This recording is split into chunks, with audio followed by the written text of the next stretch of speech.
Yes, good dog, and I'm based in Solihull, the West Midlands. I'm also a Scentwork trainer for Scentwork UK, and today I'd like to demonstrate how to make up the target odour of cloves.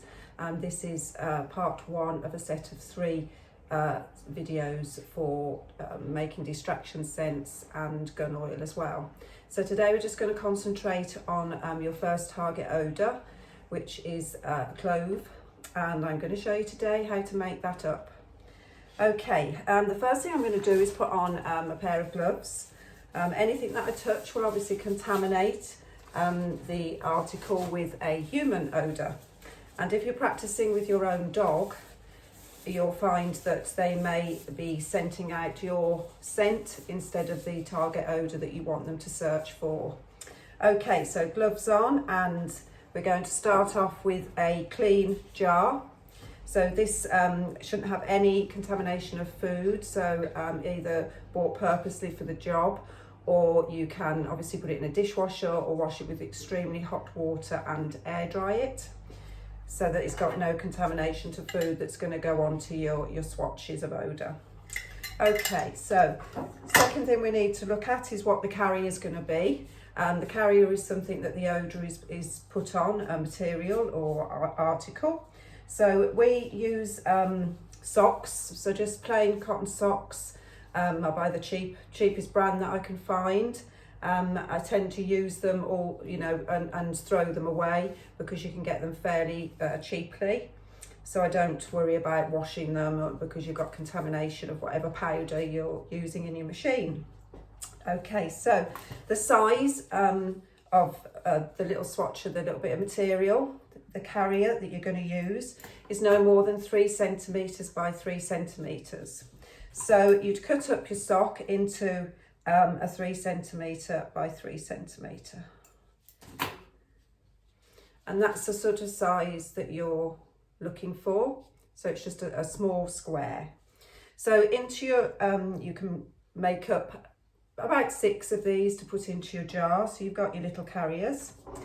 So we're going to put the cloves in first. These are the cloves that we use. This is Scentwork cloves.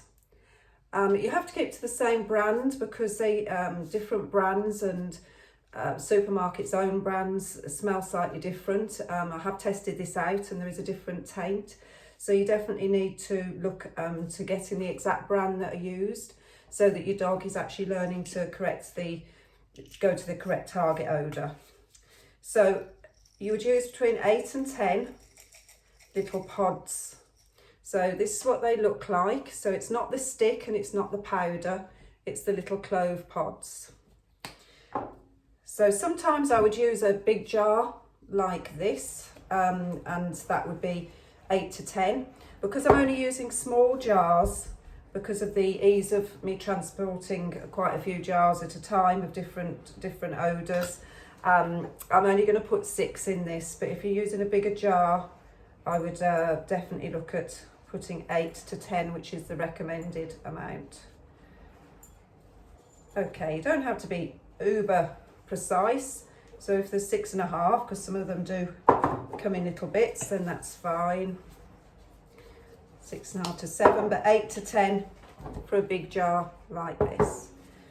Okay, so there's your little clove pods in there, and then in we go with our 6 swatches. And then seal it airtight.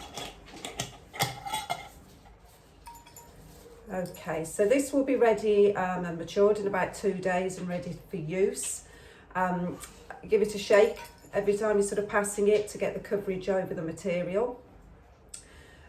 We only need to change these if they get over 6 weeks old, or if they get mouthed by the dog or get any contamination with food, which can happen if you're doing the pairing with your food at the beginning of your Scentwork journey. So it should last 6 weeks otherwise before you have to start again and refresh those. Okay, so that's your first insight into making up target odours. All the information and quantities can be found on the guidelines for your level 1 and it's scentworkuk.com.